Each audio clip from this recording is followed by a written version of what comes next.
Oke, assalamualaikum warahmatullahi wabarakatuh. Selamat malam, selamat bahagia. Perkenalkan, nama saya Zulfikar.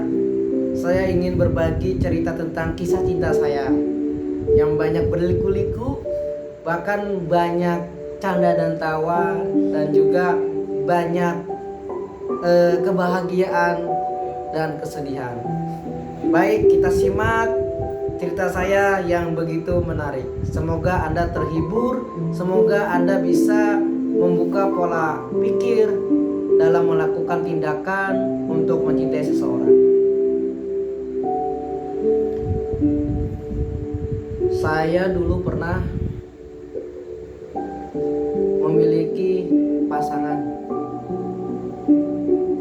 dan satu saya waktu itu bekerja di sales. Tahu sendiri guys, sales itu begitu penuh perjuangan. Kita bekerja panas-panasan, diusir-usir sama orang, tapi kita tak pernah lelah untuk mendapatkan hasil yang maksimal. Nah, di samping itu saya berjalan terus untuk menikmati dengan pasangan saya, dengan pacar saya. Entah kenapa saya merasakan kebahagiaan ketika saya bersama dia. Yang saya teringat itu ketika saya sedang mengendarai motor. Saya berjalan berdua sama dia. Bahkan saya tiba di suatu tempat yang begitu indah. Tempat itu adalah taman.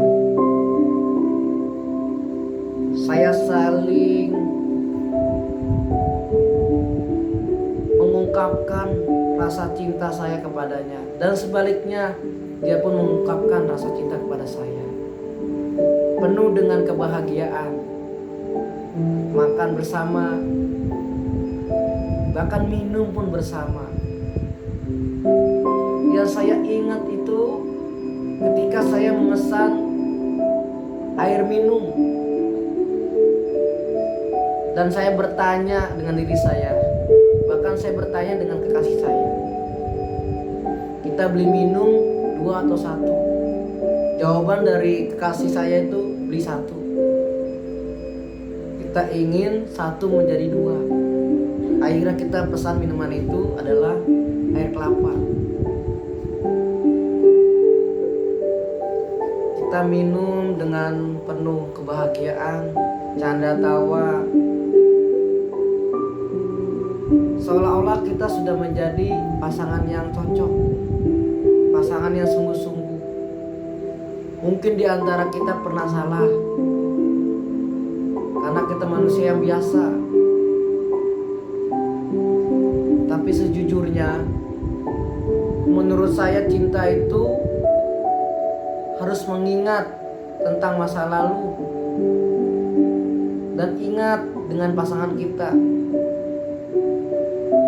yang dia sudah memberikan kesungguhan dalam mencintai. Entah kenapa yang saya bingungkan itu, ketika bergantinya tahun, saya pernah mengalami kesulitan dalam bercinta. Sempat dia saya WA, bahkan saya berikan untuk saran, tak kenapa dia tidak mau untuk menjalankannya. Padahal itu baik buat diri dia, terutama buat saya. Contoh yang saya berikan saran adalah, wahai kekasihku, kau rajin sholat, kau rajin puasa, kau rajin sedekah. Dan dia pun menjalankannya.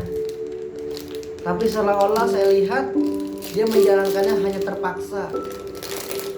Kenapa terpaksa?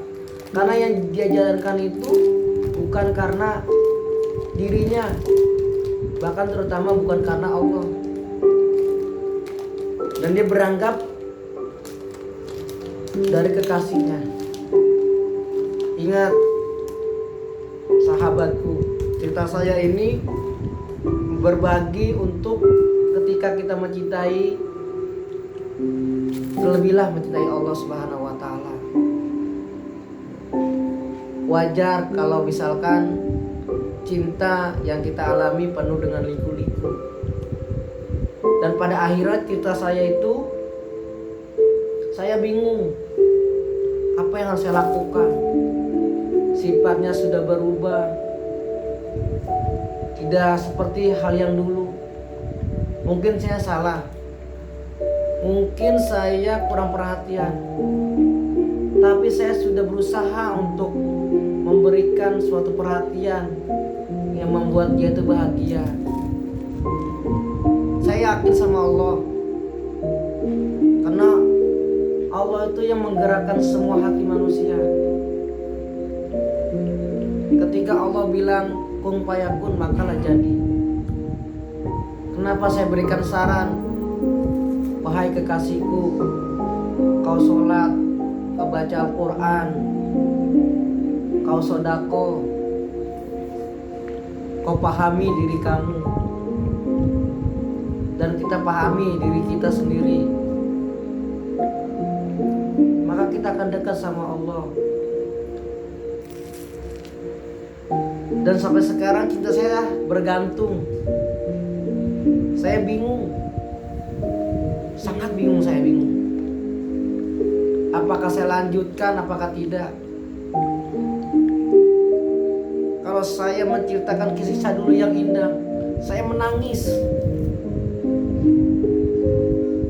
Mungkin saya lelaki yang lemah, tapi saya mencintai dengan ikhlas, dengan tulus, dengan karena Allah Subhanahu wa taala.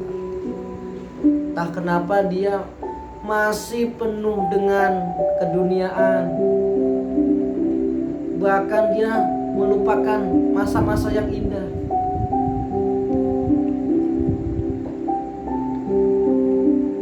Kalau kita ingin bersama, marilah kita buka lembaran baru. Bagaimana caranya lembaran baru itu akan dibuka? Kita saling memahami, kita saling untuk nasihati. Ketika saya dinasihati dengan kekasih saya akan menjalankannya. Sebaliknya pun, ketika saya menyarankan kekasih saya harus menjalankan juga. Dengan proses yang begitu sama, Allah pun akan melihat. Allah akan melihat perjuangan kita, pengorbanan kita, kesungguhan kita. Berpikirlah wahai kekasihku sebelum terlambat. Banyak lelaki, banyak perempuan, tapi gak seperti dengan diri kita. Mungkin itu saja cerita dari saya. Semoga wahai kekasih saya bisa berubah, bisa menjadi pribadi yang lebih baik. Apalagi konten di tahun baru ini menuju ke tahun 2021, semoga hidup kita lebih baik dan kita menjadi orang-orang yang penuh dengan kebahagiaan, penuh dengan cinta, dan penuh dengan keindahan. Terima kasih dari saya. Assalamualaikum.